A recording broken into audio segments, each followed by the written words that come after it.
And nice to have you on the Morning Scramble right here in northern Arizona this Tuesday morning. Thank you so much for being our audience. I have a treat for you today.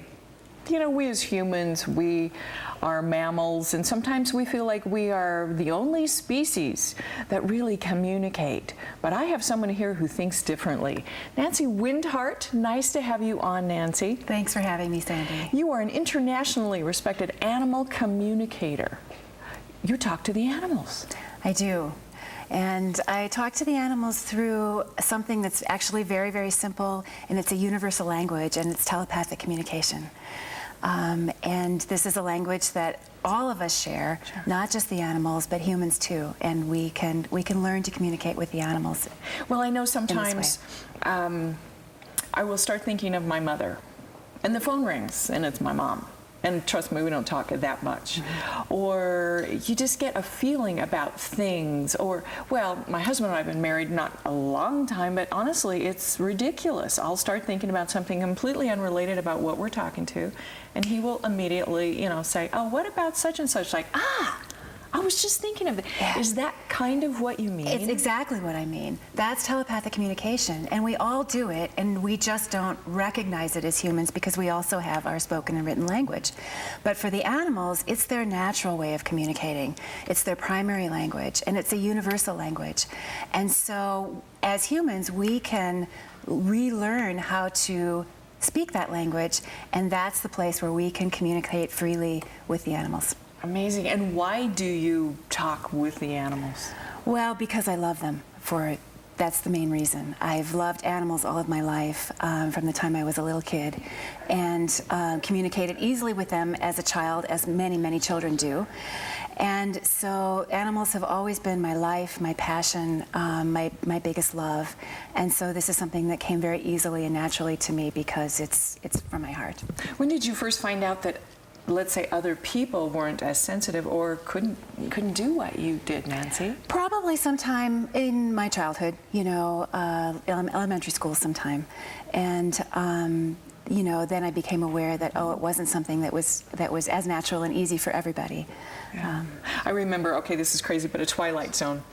And I love that show. This family, unfortunately, the parents were killed and the two children had to go live with this other family. And the family had communicated telepathically with each other, and then they go to live with the aunt and uncle who talk. And it was just like, it's so noisy, But it was so interesting to think, even way back, because I, was just a little kid, when I was watching that, and I thought, what an interesting concept that you can talk with your mind. So when you talk with the animals, what kinds of things do they tell you?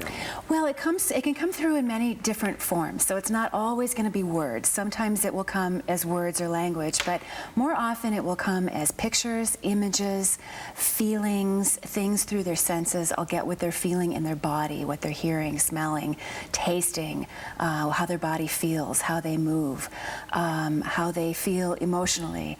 And those will just come as feelings, or through the senses. So. And you've learned to rely on those. I have. I've learned to trust it. And probably verification. You probably had some verifications, a lot of verifications of this. Yeah, a lot. And that's really, when I work with my students, I always tell them that's really what you need to build your confidence. You need to have those times where you can get it confirmed, and have people say, yeah, that's exactly what he did, or that's exactly what happened. And so over time, that builds people's confidence that really they're not just making it up, that they are hearing accurately. What do you say to naysayers? I'm sure there's people who go, oh, that is ridiculous. That's fine with me. People are going to think what they want to think and feel what they want to feel, and I'm not here to prove anything. But, what I always ask people to come back to is, are the results? Does something change? If I communicate with the animal about a behavior problem and the behavior problem resolves, well, something's happened.